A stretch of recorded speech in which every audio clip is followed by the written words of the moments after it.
KCRW sponsors include A24, presenting Moonlight, a film chronicling 3 chapters in the life of a young black man discovering his identity and experiencing first love as he moves from childhood into manhood.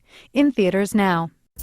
On To The Point, we try to make sense of the policy debates and the political sideshows on the campaign trail. Ted Cruz wrapping the bacon around the semi-automatic weapon to cook it. I understand that trade is not a sexy issue. Nobody knows where the Republican Party is going to land. I mean, it's kind of like a country road. No one knows where it will end. In many ways, Marco Rubio is the Michael Jordan of American politics. I'm Warren Olney. To The Point has you covered for the 2016 campaign. Find the To The Point podcast on KCRW's iTunes page. From KCRW Santa Monica and KCRW.com, it's The Treatment.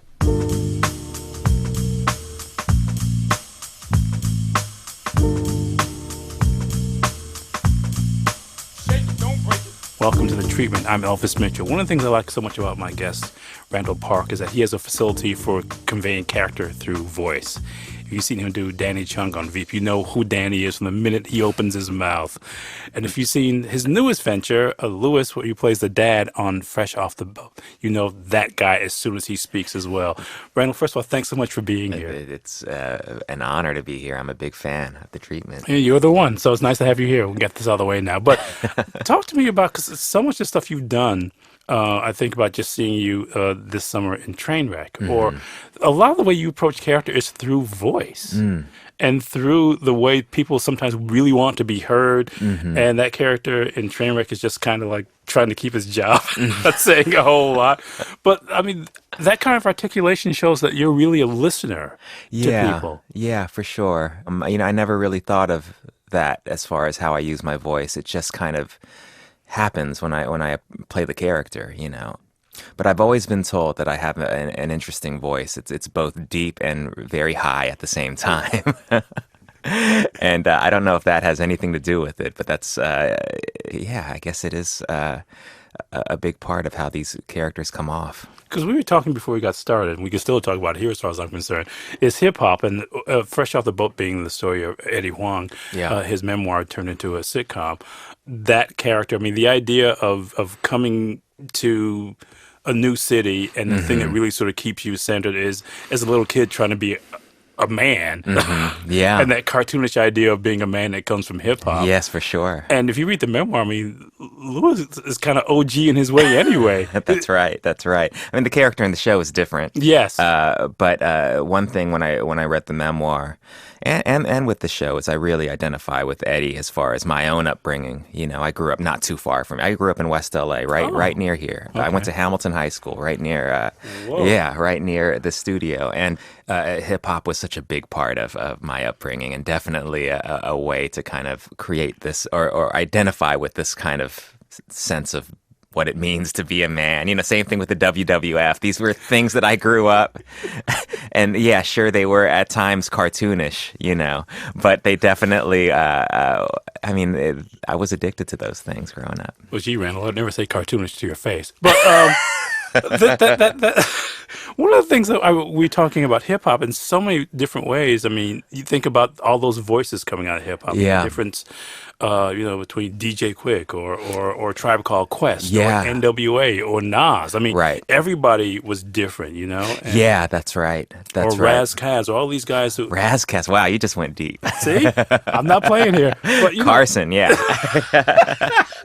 But all those guys use, to me, it was almost like the way stand-up, really great stand-up used voice and momentum and velocity. And no doubt. Some part of you must absorb the way that those voices are being used. I think so. Yeah.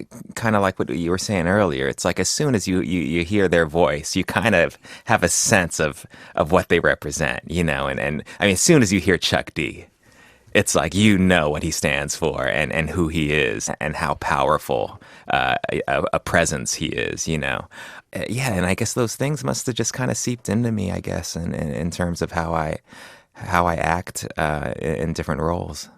Because I guess it's funny to me whenever the characters you play, like I was thinking back to 5 Year Engagement, they get angry. Yeah. The pitch of the voice changes. I mean, that's sort of like trying to keep it down. Yeah. Like it just went up. And were there people who you sort of struck out to you in terms as comedians in terms of voice or actors whose things you think you may have absorbed in some way? Gosh, I never thought of it in terms of voice, but there were definitely always actors that I was just naturally drawn to. My favorite actors were like Jack Lemmon, John C. Reilly, and Steve Carell. Kind of these more kind of character, I guess guys who could do drama and comedy. Those were ones that I really tend to gravitate towards. But I never thought of it in terms of just voice. But yeah, that's interesting. Because those guys you're talking about are guys who, at some point, I mean, they do these shifts, and sometimes the voice shifts, and you can sort of... That's true, yeah. As John C. Reilly, you can hear the excitement or the fear in the voice, or Jack Lemmon, it's exasperation, or Steve Carell, who you work with on The Office. That's right. And I did a small part in Dinner for Schmucks, and I got to meet him on that set, and that was a real joy. What was that like? I mean, because he's somebody who's, again, a serious actor who studied as an actor, who recognizes that, comedy and drama join. Yeah, I mean, I barely talked to him because I was barely in the movie, but I was really nervous around him because he's such a hero of mine, and he just, from talking to him, he would just talk about his family and the kids, and that it was really nice to see that side of him. He's kind of just a family man, and it's kind of how I feel I am too. I'm really a family guy who loves to do this, and this is my job, and then I come home and just hang out with my kid. Because I think of this as being, for you, a real kind of Californian thing. So even in your Kim Jong-un, he basically is sort of like, and that is sort of, to me, the ultimate sort of intersection of comedy and melodrama. I mean, because he is that voice, and just that look in his eye when James Franco. I mean, it's not just the voice. It's not just the stuff to talk about Katy Perry, but the look, the kind of starstruck look in his eye that he's trying to suppress. Was kind of astonishing to watch. Yeah, I mean, that was that came directly from watching that show Vice, and they had an episode where Dennis Rodman they followed Dennis Rodman to North Korea, and knowing how big of a basketball fan Kim Jong-un was, watching him actually see Dennis Rodman for the first time and shake his hand, and if you watch closely, he can't even look Dennis Rodman in the eye. He's so nervous. He's looking away, and that was something that I could really identify with and hold on to and use for the character. Yeah. Because I see a little bit of that somewhat too in Louis, who plays the part when he's at the restaurant with everybody. He's playing the boss. Yeah, for sure. And then when his wife shows up, he's not playing the boss anymore. He's not playing the boss, yeah. I mean, tell me, because I like that idea for you that you're able to play these guys as kind of compartmentalization. Because even when we see sort of going back to Veep, we see Danny like not in front of the microphones. He's a different guy. And you tend to play these guys so often as people who, again, are kind of compartmentalized. Yeah. I never thought of it like that, but that's so true. It's a way for these people to be in their profession and then how they really are. Even with Danny Chung, it's like, there's definitely he's a politician. It's similar to Kim Jong-un. There's this air of authority, and it kind of cracks, and you see every now and then see the real person inside, and there's insecurity there, just like me in real life. There's a lot of insecurity. What was your first thought when you got that part, when you talked to Armando and those guys about the show playing Danny on Veep? What was your first take on him? Well, he shows up in the first season, and I think originally it was supposed to be a one-off. I think that was the original plan. And so I really thought of, I'm just doing a guest star spot. I'm going to come in. And, my take on him was that he was this kind of like Obama in before he became president, like not long after his speech at the convention. He was this kind of hot, young, promising politician who knows how to play the game, but at the same time is extremely likable, and connected to the youth. and a thorn in Selena's side, and that's really all I had going in. And I think I've heard in interviews that Armando really, he liked the fact that I was so likable. The character was so likable. And then, as I did more episodes, you kind of like him a little less. But even in that, and I wonder where this came from for you, even in that first episode, he's aware that he's younger than everybody else. Yeah. He's aware that he's the rising star. Yeah. I mean, so again, there's that kind of canniness about him was, for me, always there. And I wonder if you saw that in him right away. Yeah, for sure. Even the kind of his connection to youth culture was something that it wasn't necessarily in that first episode, but it was something that I thought about with the character. And you kind of see it later, even his kind of affinity for hip hop and his beatboxing skills. If you remember that. I mean, not great beatboxing skills, but great for Capitol Hill. Yes, he's the best rapper in that room. But just that ability to really be a people person, and to connect with people in a cool and I guess kind of hip way. But that as when you said that idea of somebody still trying to do beatboxing at this point now basically shows that he was the most superficial fan. Yes, who hasn't really kept his thing in the game. He didn't know about Razzcast or anything. I'm impressed that you do.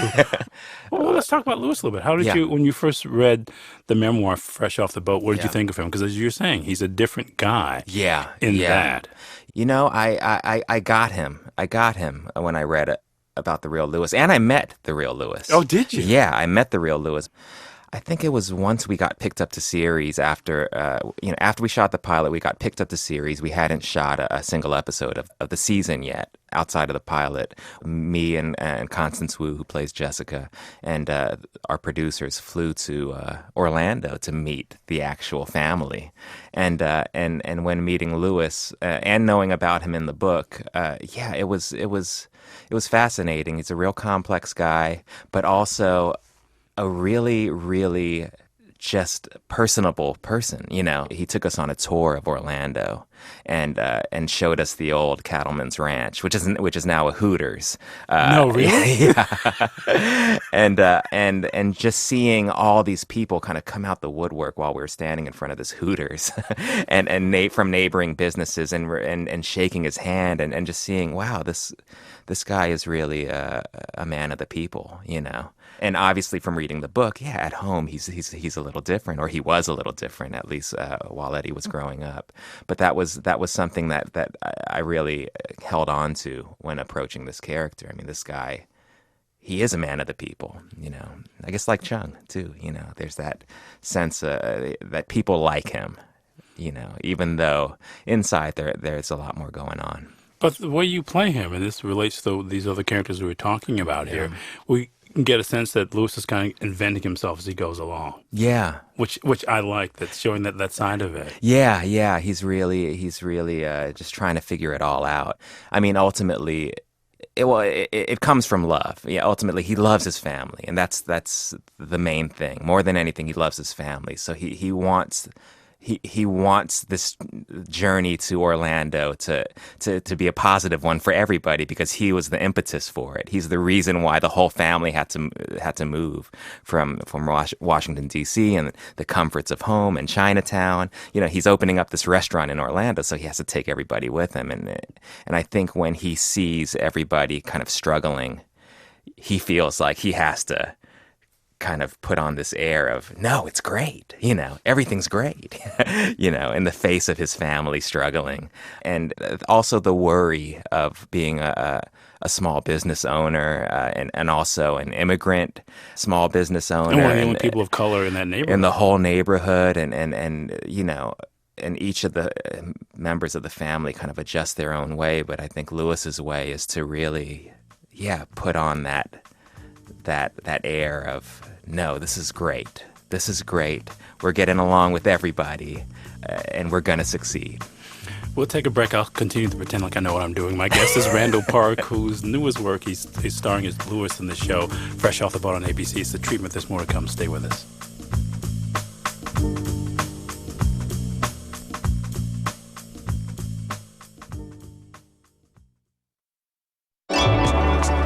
Browse the KCRW store and shop for vacations, wine classes, frequent flyer miles, dinners, and merchandise. Shop to support KCRW only at kcrw.com/store.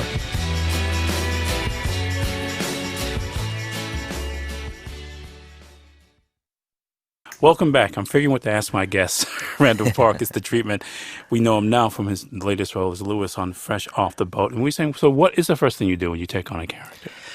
The first thing I do is just to find the sides of me and my experience that I identify that can apply to the character, and see the sides of the character that can apply to me, and I hold on to those things, you know. For example, with Kim Jong-un, I had done a ton of research, and one thing I learned was that when he was a student in international school, he would sit there at his desk just doodling pictures of Michael Jordan, you know, because he was such a huge fan of the NBA, and he and he loved Michael Jordan. And this is like things that I did growing up, you know, just that. Well, we know that you actually went out and bought a Cherokee because you would. That's right. I was such a. Well, it was a Wrangler. First off, forgive my imprecisions. Go ahead, Black. Lay it down for me. Yeah, as a kid, I loved New Jack City, and Wesley Snipes, Nino Brown would drive around New York City in a Jeep, and I thought it was. That was the coolest thing. It was the dopest. It was the dopest thing. It was the dopest. It was the dopest thing. So the day I was able to get my first car, I bought a used Jeep Wrangler, and I did not look nearly as cool driving that thing. It was. So you didn't have a Dodo man in the backseat with a machine gun? No. Most of the time, the Jeep was on the side of the road with me trying to figure out how to get this thing moving. Yeah, it was, and then also Russell Huang was in that movie. That's right. And as soon as I saw Russell Huang, I was like, cool. They got an Asian in the movie. So you were the Russian Huang, Russell Huang of the Russell Huang of the West Coast. Then you would make it happen like that. But whenever I saw an Asian in anything growing up, it was like so exciting. Yeah, because you rarely saw it. Okay, you must have remember seeing All American Girl for the first time. Of course, yeah. That was a big deal. Yeah, and I remember seeing it, and I remember all the controversy surrounding it. You know, some people loved it and were just happy that it in the community, happy that it existed. Other people in the community were really upset with it because they felt like it didn't, you know, reflect their lives and you know, the whole Margaret Cho's she's been explicit about her experience with that and all things that, you know, when our show came out 20 years later, we kind of had to deal with too, to a lesser degree, I guess. But I was like, I did feel like something was off. It definitely was not the Margaret Cho that I saw on stage, you know. Oh no, there definitely wasn't that. I mean, it was almost like the ABC Family version of that. Yeah, and you know, I learned later just through Margaret that they kind of took over and took control of her, you know, and basically watered her down.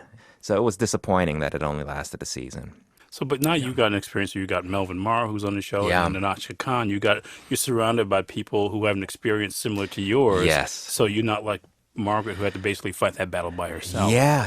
It's you know, it's definitely a reason why our show is successful. I think you know, Natasha Khan, who's in my estimation is a genius, and just her sensibilities, but also her experience, her family experience, and also, you know, and that bleeds into the writers that she hires in the writers' room. I mean, we have the most diverse writers' room, and I think that really it ensures that our show is going to, for an ABC sitcom, going to have at least some level of authenticity and sensitivity. Yeah. It's a treatment. I'm talking to the Russell Wong of Fresh Off the Boat. Randall Park. I'm sure you got a couple of purple big shoulder suits sitting somewhere. But as we're talking about this, I wonder, because you've done, there's so much great stuff you can go see on YouTube or see you do your stuff on stage.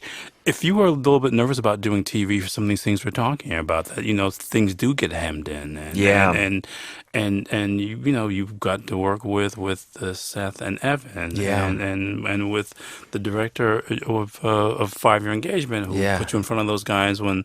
Nick Stoller, Nick was done the show, and Notchka's done the show too. Yeah. And just all these people who offer you a chance to really do the kind of things you can do. Yeah. TV's a very different animal. And I wonder for somebody who's worked the way you have, and you have to make a living at this, I understand that. Yeah. But if the idea of doing series TV was kind of a scary thing for you, just knowing Margaret's experience, but also knowing what TV does to performance. Yeah, it was a really scary thing. As soon as I found out that our pilot got picked up the series, I had a panic attack. Yeah? Yeah, because I for a lot of reasons, because I didn't know what the show. I loved the pilot. I loved everything about it. I loved everybody involved with the show, but I didn't fully know, number one, like my place in it as far as like the series, as far as could I play this character for how many years the show could possibly go for?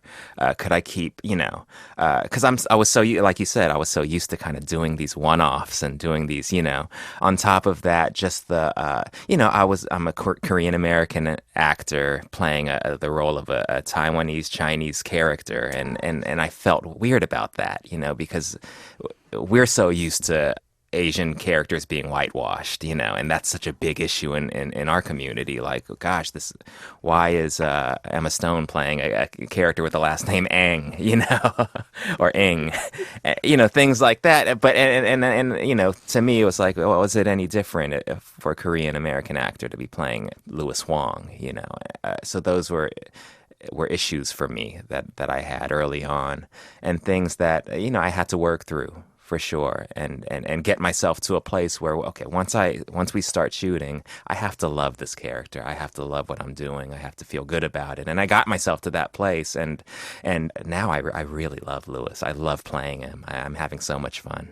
As part of that thing you were talking about, of finding these ways to make him feel closer to you, and sort of inventing this person. For sure. For sure. When we first started the season, it was more, I was thinking more in terms of how do I fit into this character? How do I met the real guy. So how do I fit into this Louis? But over time I found, how do we kind of dance together? How do I bring myself to this character? How do I bring the character to me? And it became more of this kind of organic approach. And I think the character has evolved a little bit since the pilot, and I've gotten more comfortable playing him, and now it's like just so fun for me. Well, even in the recent episode where I think the convention episode. Oh yeah. Where they go to what looks like one of the world's awfulest hotels. I mean.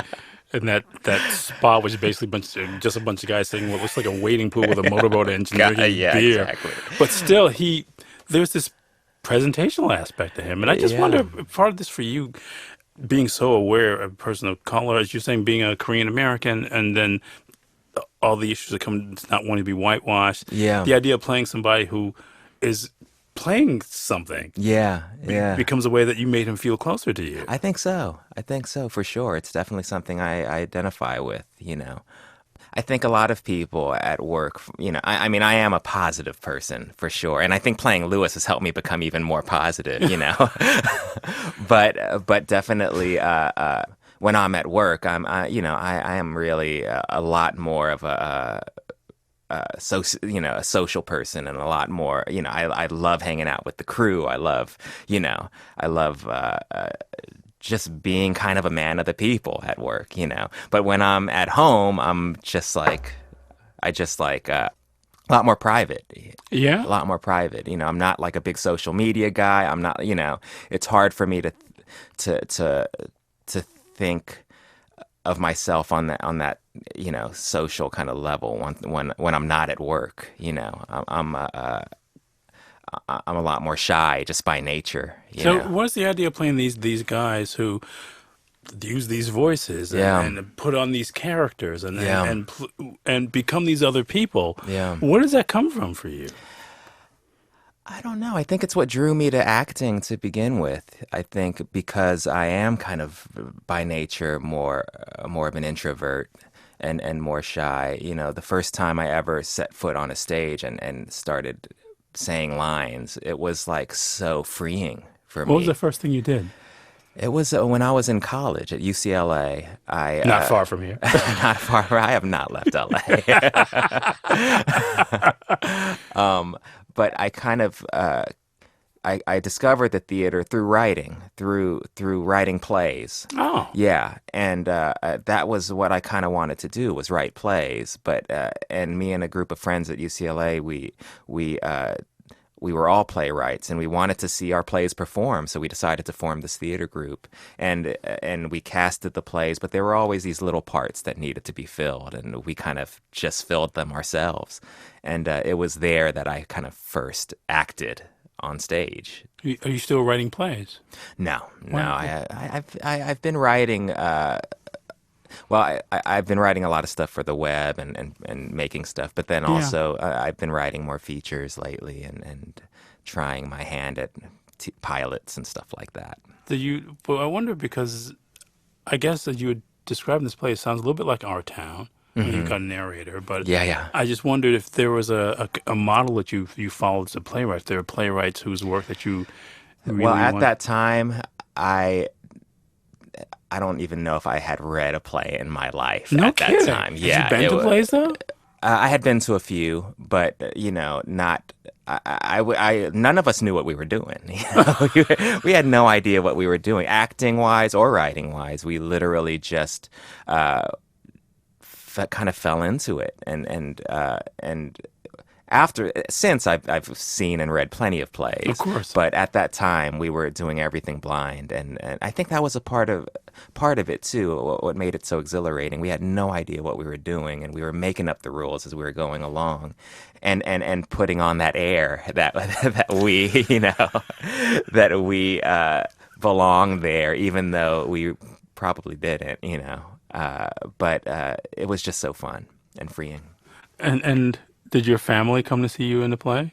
No. It was really just, in my mind at the time, just a hobby, and because they were not supportive of me pursuing that.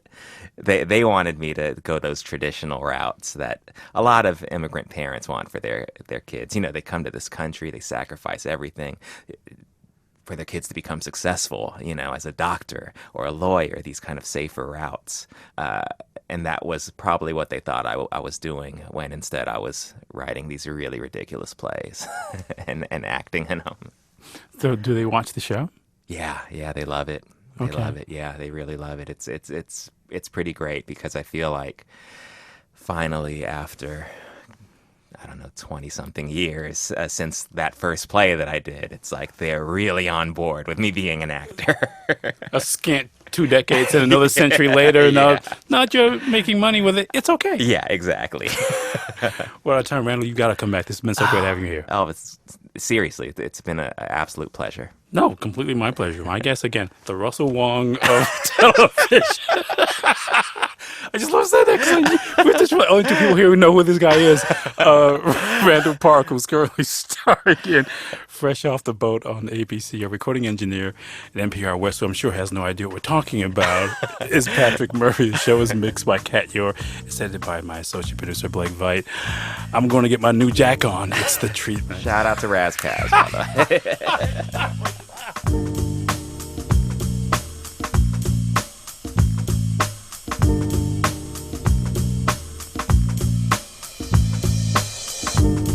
catch up on past episodes with The Treatment, go to KCRW.com or listen on your smartphone with KCRW's mobile apps, or subscribe to the podcast on iTunes, Stitcher, or wherever you listen to podcasts. The Treatment is produced and distributed by KCRW Santa Monica.